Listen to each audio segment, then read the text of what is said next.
Alô, galera do primeiro ano, está prestes a começar mais uma aula aqui no canal Animes e Apresentações. Hoje teremos projeto de vida, história e geografia. Aguardemos o início da aula.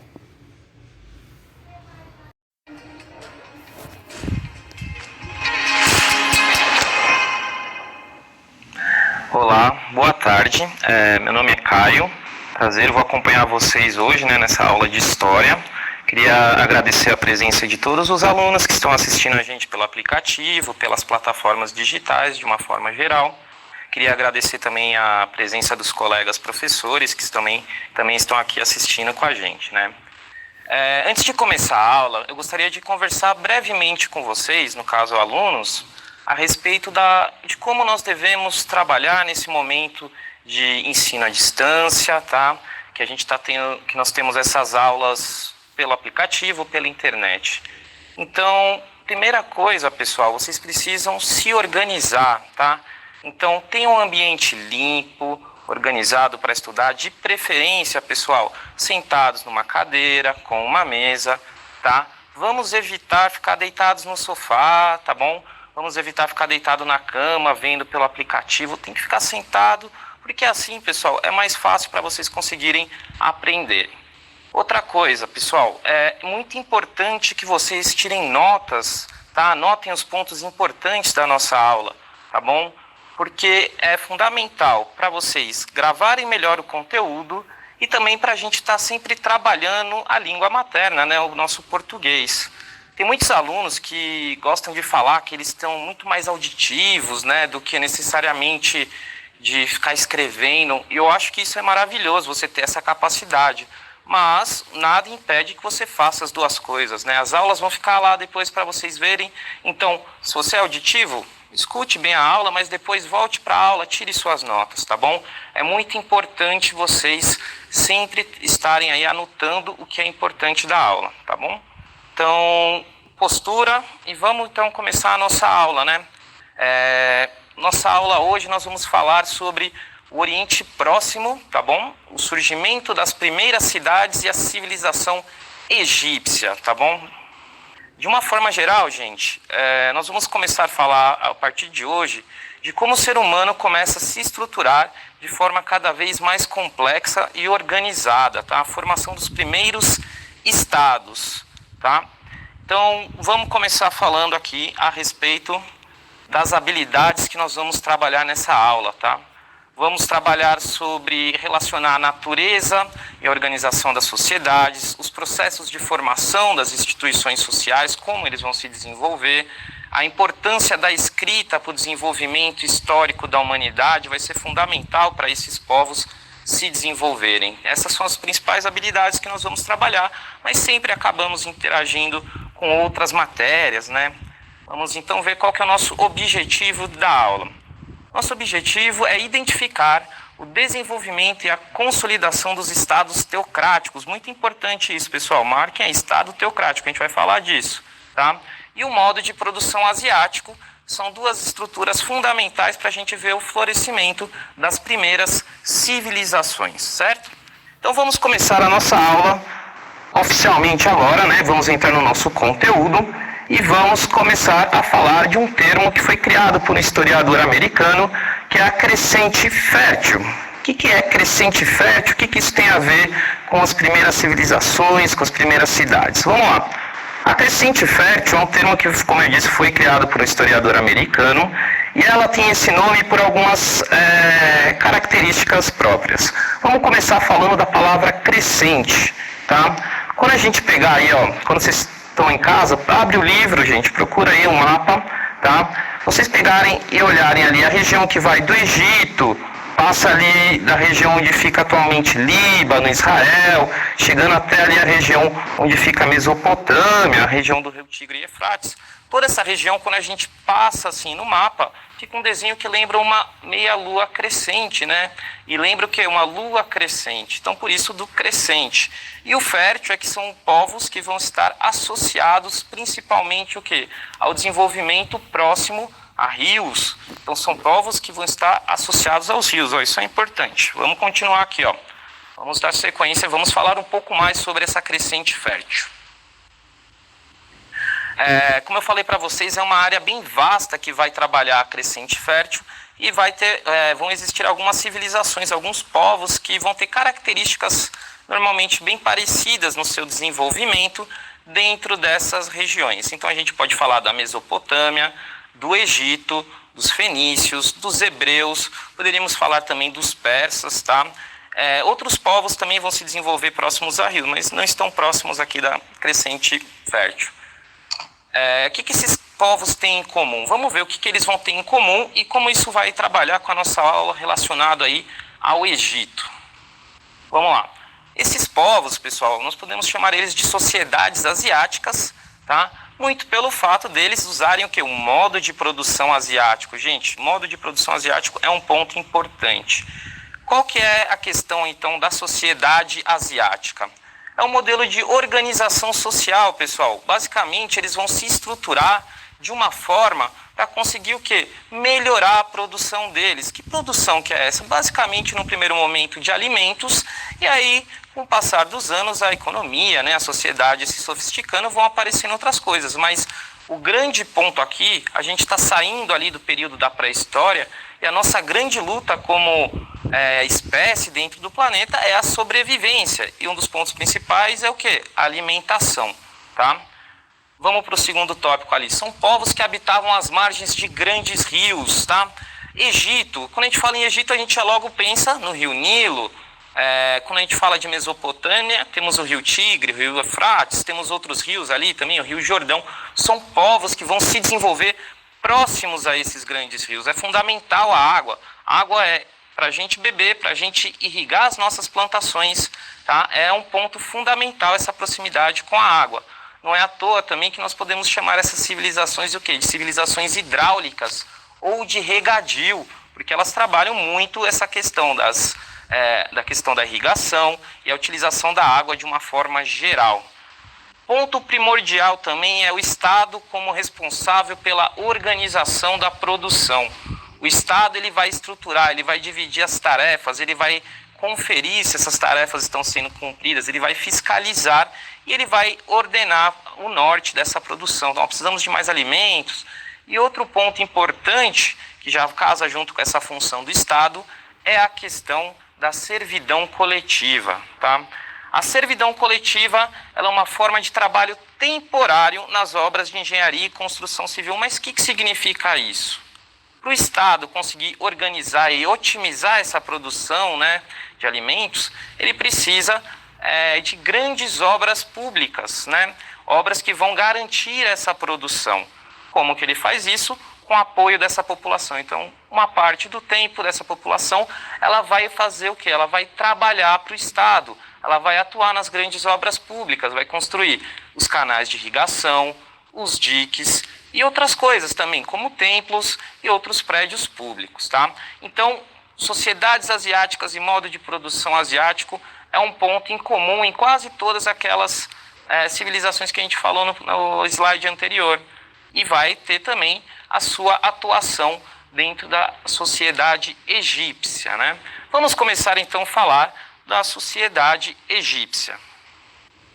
Para começar a falar de sociedade egípcia, nós vamos usar uma frase que é clássica.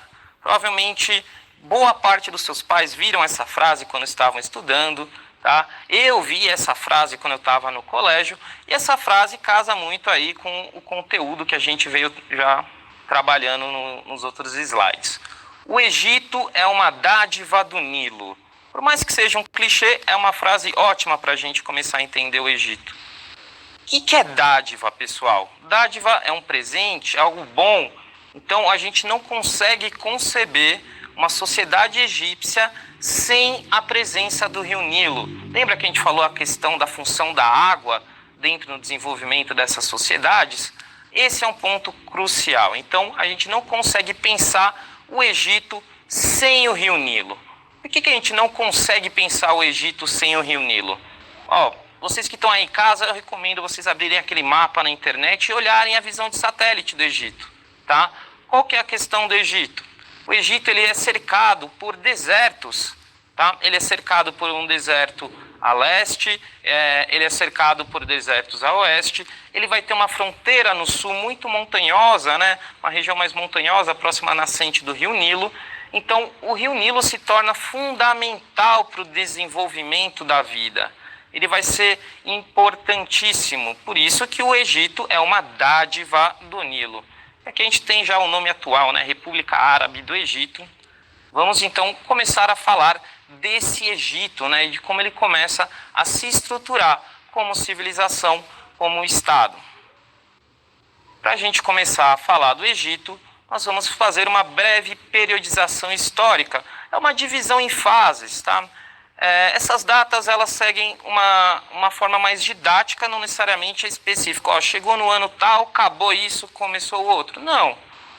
Uma coisa de cada vez. As mudanças às vezes elas são muito lentas, né? As coisas se perpetuam de um momento para o outro. É só vocês pensarem. Hoje vocês são alunos do primeiro ano do ensino médio, mas vocês provavelmente são muito mais parecidos com o aluno que terminou o nono ano, no ano passado, do que com o aluno do primeiro ano que vocês vão ser no fim do ano. Olha como algumas coisas vão caminhando. E essas mudanças elas são lentas. Então a gente tem algumas fases para falar. A gente fala do período pré-dinástico, o arcaico, que é anterior aí ao ano 3200, tá? Que vai falar um pouco da formação dos nomos, né? De como a sociedade egípcia começa a se organizar nas margens do Nilo. Aí nós vamos falar também de Antigo Império, que é a época em que vão ser construídas aquelas grandes pirâmides, que vocês sempre conseguem, quando se fala de Egito, a gente pensa nas grandes pirâmides. Nós vamos falar de Médio Império também, que é um momento em que vamos ter algumas crises, os egípcios vão ter algumas brigas internas, e a gente tem uma invasão ali por parte de um outro povo, que são os Ixos. Nós vamos falar do Novo Império, que vai ser a fase final aí, né, dessa instituição aí do Estado egípcio autônomo. A partir do Novo Império, no final dele, o Egito passa a ser invadido por uma variedade de povos, né? E por isso acaba se desestruturando como império. Então vamos começar a falar do surgimento e da organização do Estado egípcio. Do Estado do Egito Antigo, né, no caso, perdão. Às margens do Rio Nilo, várias comunidades começam a se formar. Comunidades muito parecidas com aldeias, normalmente de uma forma mais familiar, né, grupos familiares, e eles passam a viver nas margens do Nilo. Qualquer lugar? Não.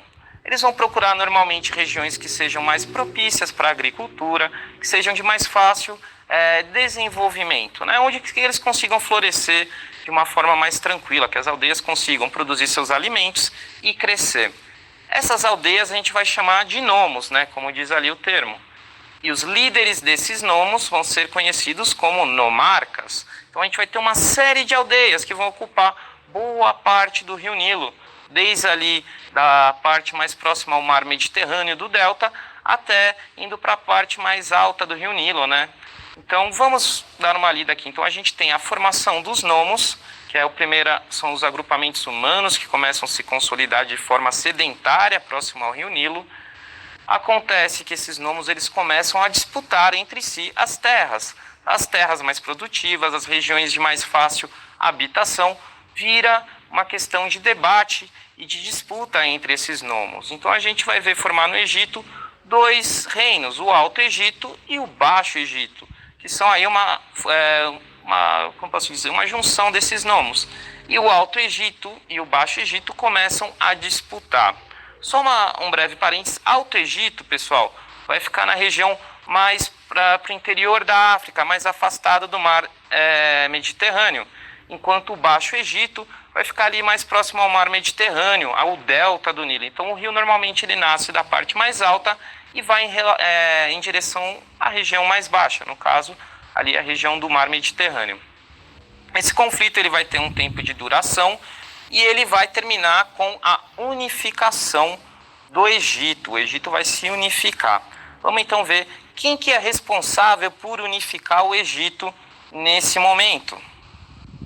A unificação do Alto e Baixo Egito, pessoal. Essa unificação, tá? Ela acontece por volta do ano 3200.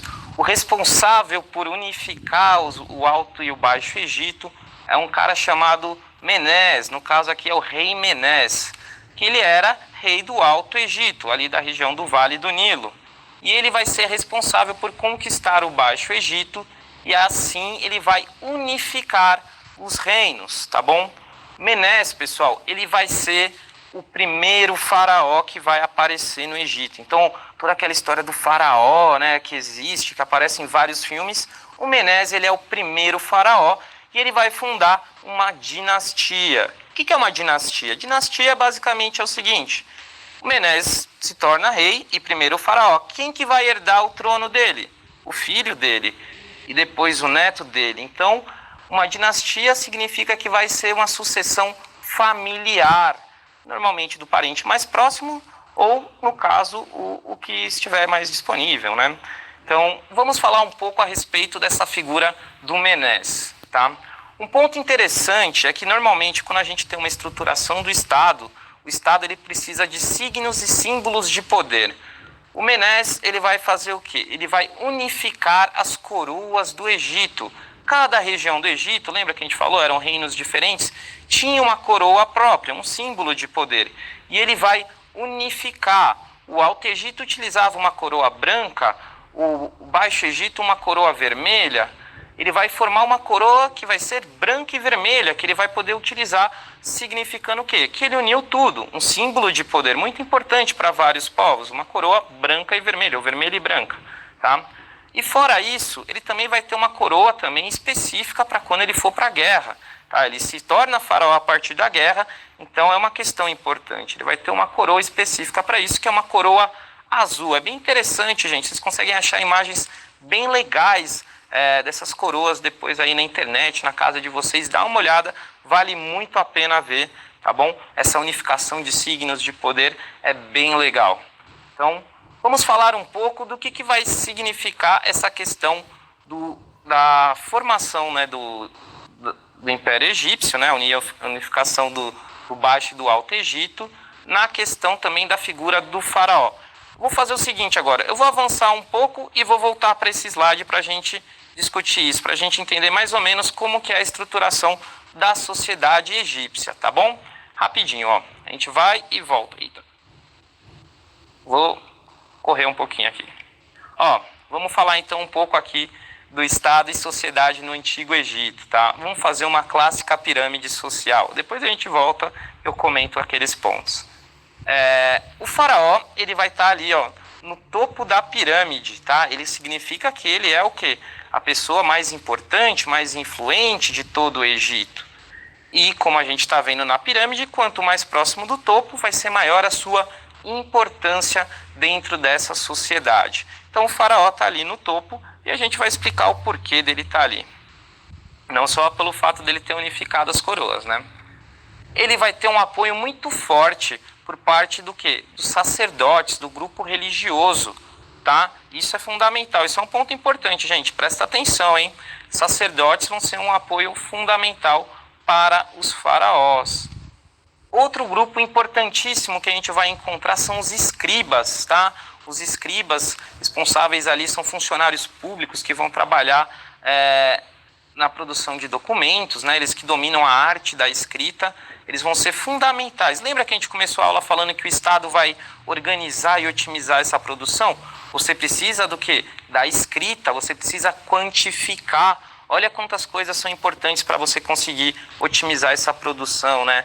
Como vai ser importante a matemática, como vai ser importante a questão de você fazer documentos. Então, os escribas vão estar também ali no apoio a esse faraó.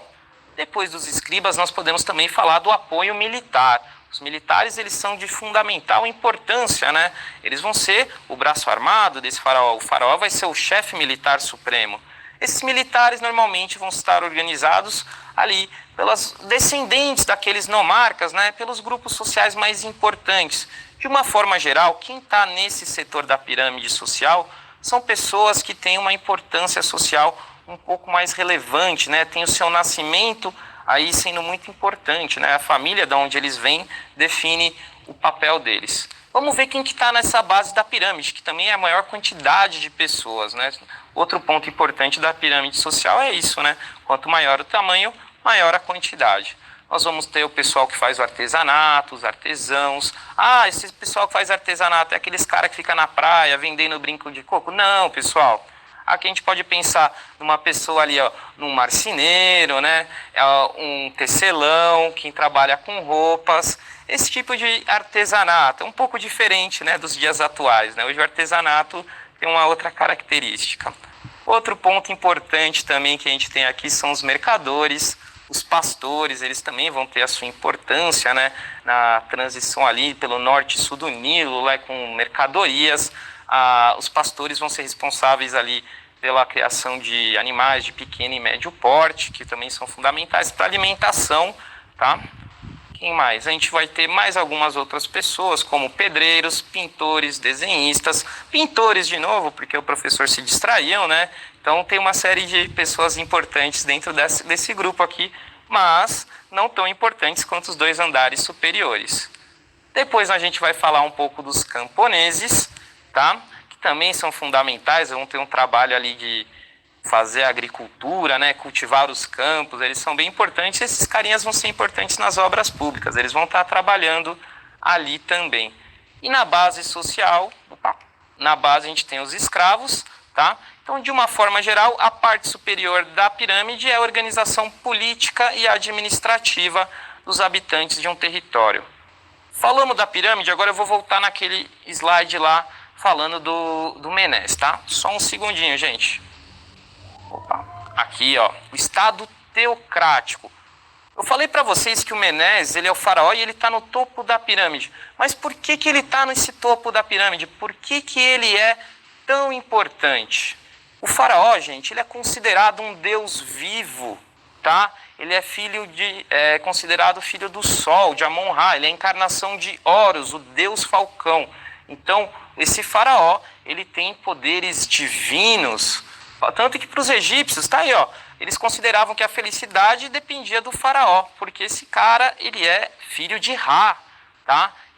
Ele é divino, ele é muito importante, tá bom?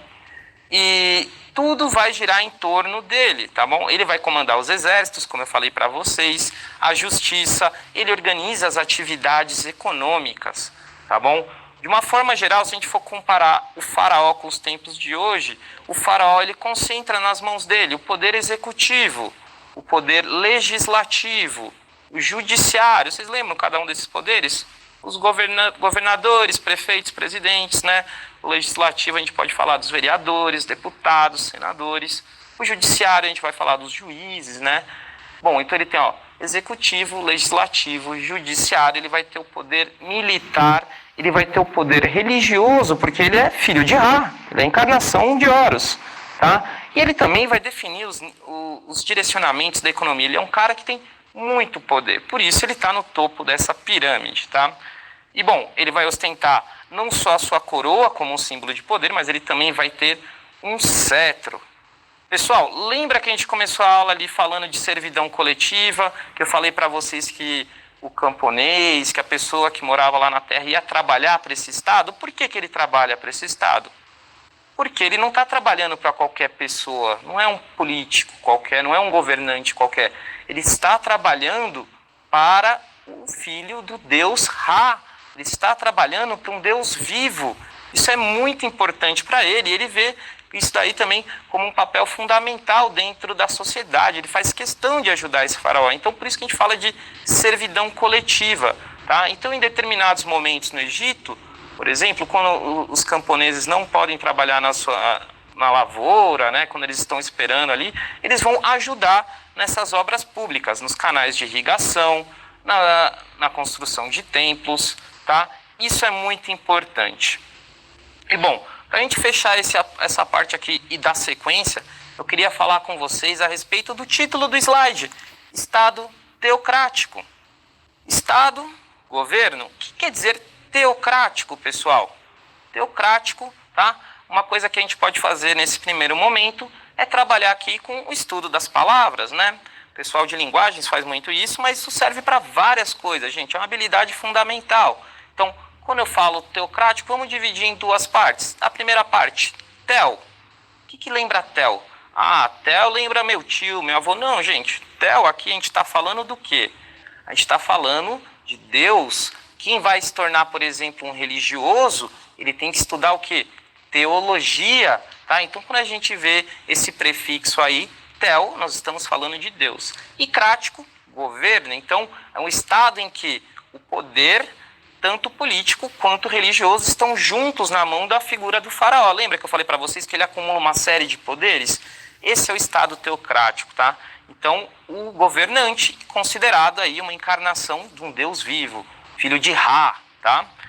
Encarnação de Horus. Vamos lá, então, vamos dar sequência, vamos falar um pouco das fases aí do Império Egípcio. Tem bastante coisa para a gente falar ainda.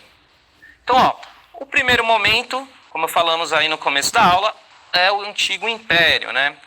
Eu peço que vocês peço que vocês prestem atenção nas datas, na seguinte coisa: quanto tempo os egípcios vão conseguir viver sozinhos sem a interferência dos Ixos? A gente vai ter aí um período bem extenso, tá? Vai basicamente do Antigo Império até o final ali do Médio Império.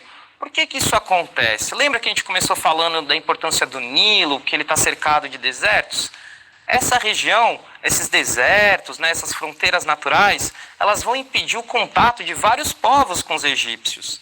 Isso vai garantir que eles consigam se desenvolver de uma forma ali sozinha, sem o contato com outras civilizações, de uma forma tranquila, por um bom período. Então o Antigo Império ele tem uma duração bem grande, né, de 3.200 a.C. a 2.300 a.C. É bastante tempo, tá? Durante um longo período, o faraó vai impor a sua autoridade perante o reino, com a ajuda daqueles funcionários que a gente já viu, né? Grande destaque nesse momento para as pirâmides Quéops, Quefren e Miquerinos, né? As pirâmides que são os grandes símbolos do Egito. É legal depois vocês darem uma olhada também, vocês entram lá no Maps, na internet, e dá uma olhada, porque hoje, quando as pirâmides foram construídas, elas ficavam bem isoladas, né, no meio do deserto. Quando você olha hoje, as 3 pirâmides estão ali, e do lado, assim, um pouco mais do lado, você já encontra uma rua passando, já tem a cidade chegando nas pirâmides. É bem legal de ver, né? Elas não estão mais tão isoladas, tá? Um ponto interessante para a gente falar um pouco também dessas pirâmides, aí a gente vai para o próximo slide, é que elas foram feitas como túmulos para os faraós. E esses túmulos, eles são também, gente, símbolos de poder. Não é à toa que essas pirâmides estão aí até hoje, representam. Elas têm uma força muito grande simbólica. Ela é uma fonte histórica material ali, concreta, né? Bom, essas pirâmides, como eu falei, elas serviam como túmulos. E elas chamam muita atenção até os dias de hoje. Moral da história, pessoal, essas pirâmides, por chamarem muita atenção, né, esses túmulos suntuosos, assim, grandes, eles acabam sendo saqueados, né, vários grupos acabam roubando o que tem dentro dessas pirâmides, porque quando o faraó morria, ele levava uma parte das riquezas com ele. E, bom, o que acontece com o passar do tempo, eles falaram, acho que se a gente fizer túmulos tão grandes assim, o que acontece? Fica chamando muita atenção, vamos fazer uns túmulos legais, só que vamos tentar num lugar mais afastado, de uma forma mais discreta, e com o passar do tempo esses túmulos passam a ser feitos ali no Vale dos Reis, tá? Numa região um pouco mais discreta, menos chamativa, tá? E uma dica aí, quem sabe um dia quando vocês estiverem de férias lá no Egito, vocês podem fazer um passeio, que vocês saem ali de Cairo de madrugada, de balão, e vão chegar lá no Vale dos Reis quando o sol estiver amanhecendo. Bem legal, quando vocês estiverem lá, tira uma foto, manda pra gente, a gente gosta bastante, tá? Então, vamos dar sequência aqui, vamos falar um pouco do Médio Império, tá? O Médio Império ele também vai ter uma duração relativamente extensa. O que a gente pode levar de ponto importante, tá? A gente vai ter no primeiro momento uma expansão do Império Egípcio. Eles vão conquistar novas regiões, principalmente ali a Núbia, né, a região mais ao sul, rica em alguns minerais, tá? Porém, apesar dessa prosperidade, desse crescimento, da conquista de novos territórios, nós vamos ver uma disputa interna dentro desse império, tá? Você vai ver uma disputa ali que vai enfraquecer a estrutura. Pensa o seguinte, a união desse Estado ela é fundamental para que ele seja forte. Quando os grupos que fazem parte dele começam a disputar o poder, ele se enfraquece. E esse enfraquecimento vai permitir que os Hicsos invadam ali a região do Egito e vão dominar ali por um certo período, tá bom? Então os Hicsos vão tomar o poder por um curto período ali, uns 150 anos, né? Bastante tempo, mas se você pensar no império ali que aqui já tem bastante tempo, não chega a ser tanto, tá? Então, a invasão dos Hicsos é um ponto primordial, tá? Então, vamos falar agora da questão do novo império. Esse novo império ele vai ter o seu início a partir da expulsão dos Ixos, tá? Quem que vai expulsar esses Ixos? O Amoses IV, um grande líder militar. Ele vai não só expulsar os Ixos, como ele vai dar início a uma nova dinastia, tá bom? Um ponto interessante aqui, pessoal, a gente pensar aqui que os hebreus, né, eles já estão no Egito, eles já chegaram aqui no Egito, já estão lá. E os os hebreus, eles têm uma característica que eles acreditam em um Deus apenas, né? Eles são adeptos do monoteísmo. E essa prática monoteísta acaba influenciando a figura do Amoses IV. E ele vai fazer algumas mudanças dentro da religião egípcia.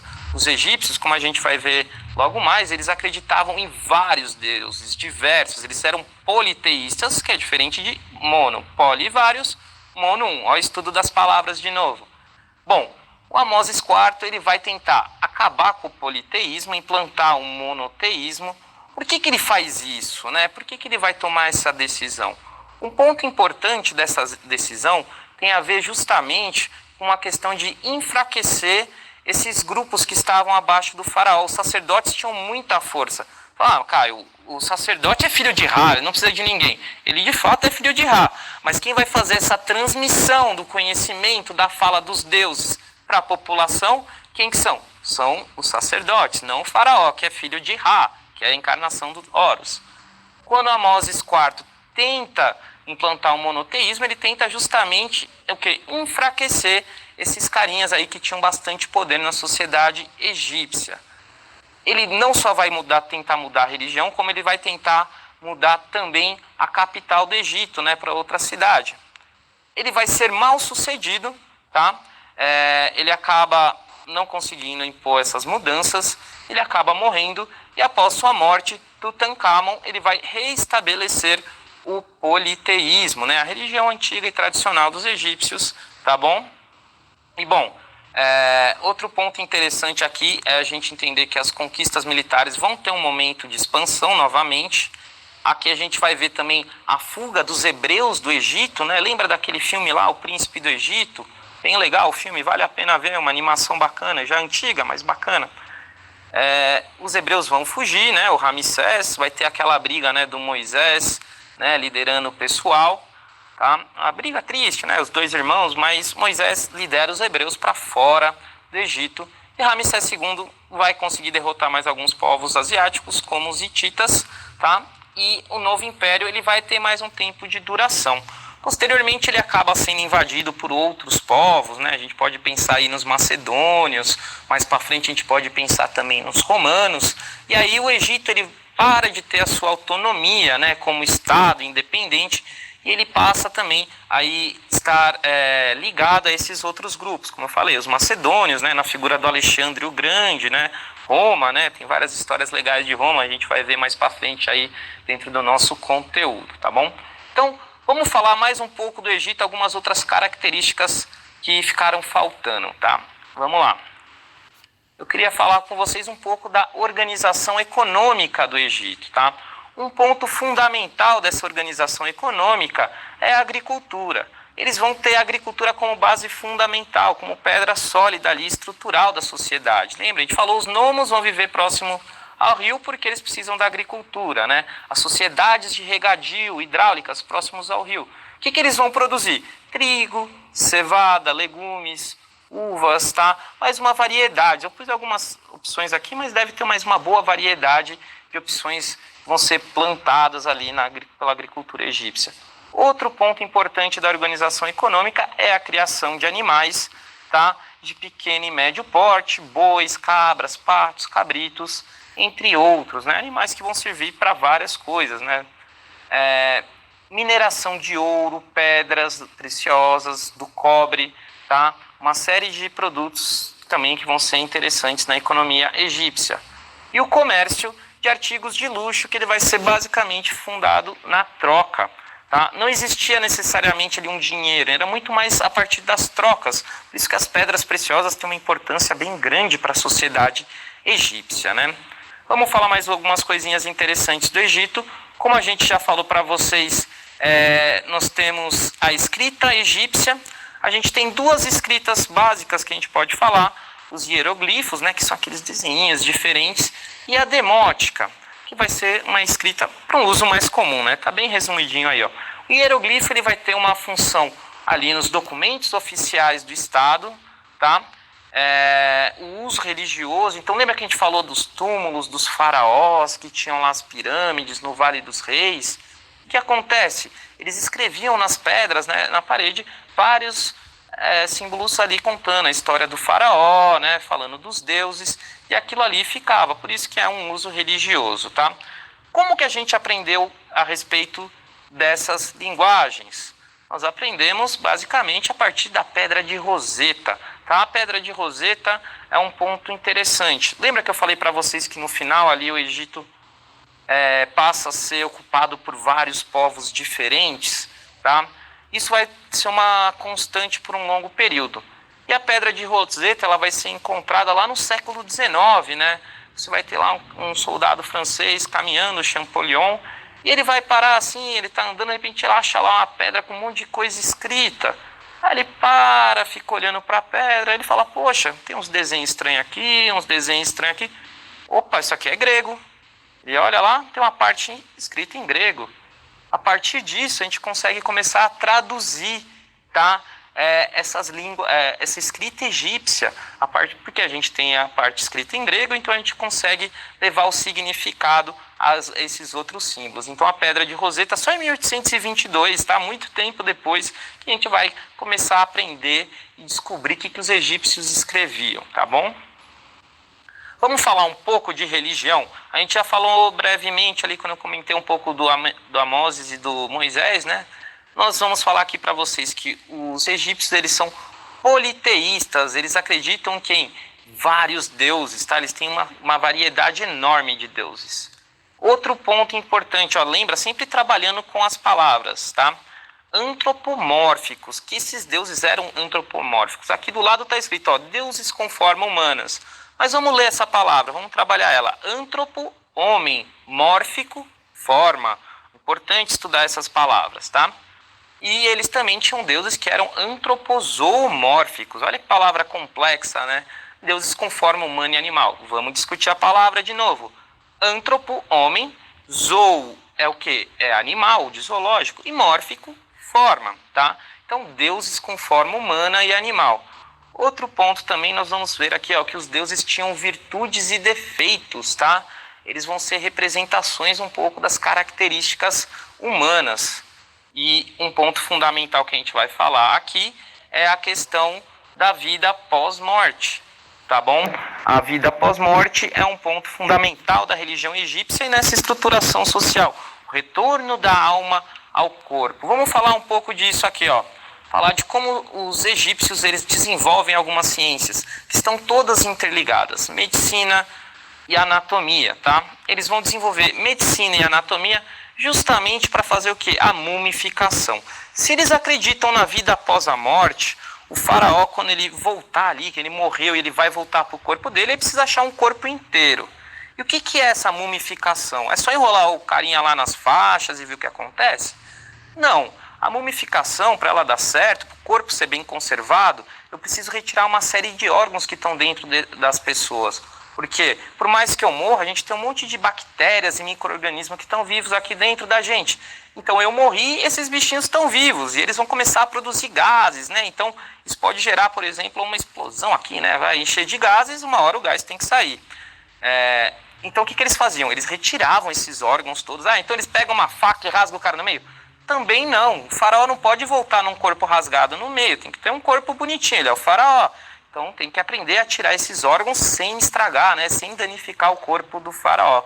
Então eles vão retirar os órgãos e assim eles vão passar aquela parte das faixas, eles vão passar uma série de produtos, né, nesse faraó. E isso aí vai permitir que esse corpo tenha uma duração extensa, né? Ele vai ficar lá por um bom tempo, até o faraó voltar.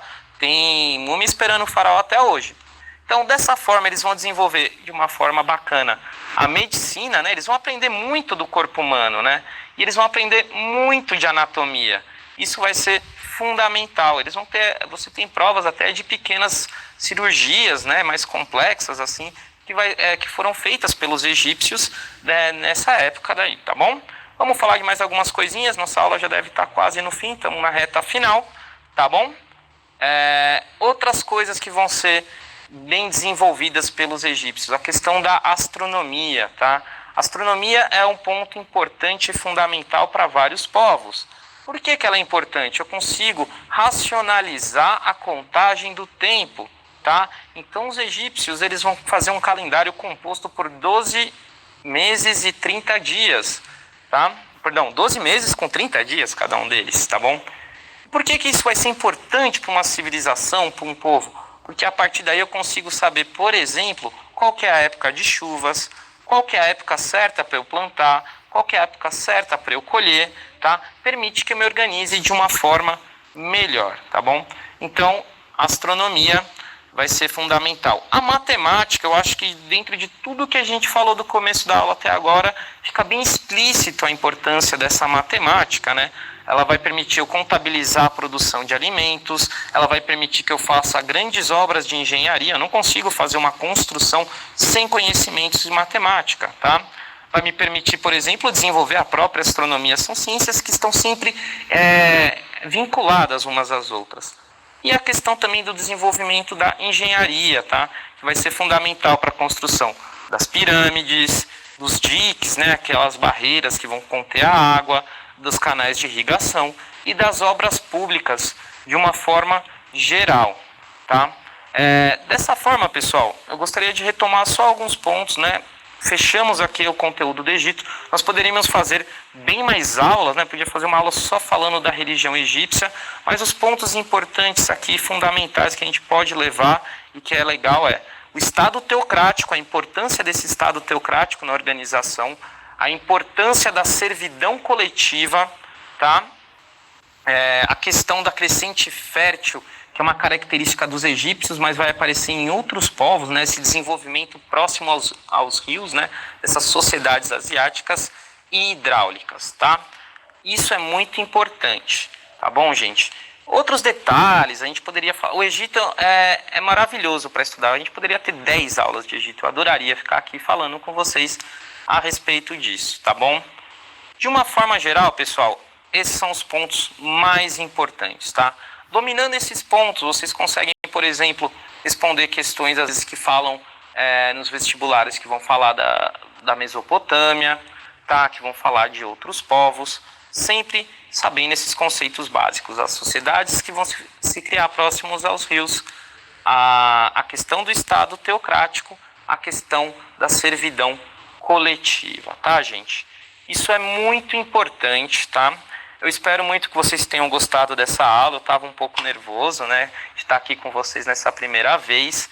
É um novo desafio. E eu queria agradecer muito e pedir um pouco de paciência de vocês com a minha pessoa, que eu estou aprendendo também. Eu espero que tenha sido bem útil, bem frutífero para vocês. E sempre lembre-se, gente, se organizem, tá? Vocês vão ter mais aulas aí ao longo da semana, ao longo do mês, né? Então, sempre organizados, mantenham o seu caderno de anotações, tá? Postura, organização na hora de estudos, né? Deixem sempre o ambiente limpo, organizado. E, aproveita assim, vocês estão em casa, estão terminando de fazer sua lição, já dá aquele toque para amanhã, quero um lanche aí daqui a pouco, sempre pedindo por favor, né? Depois vocês lavam a louça, tá bom? E eu acho que encerramos por hoje, tá? Boa tarde.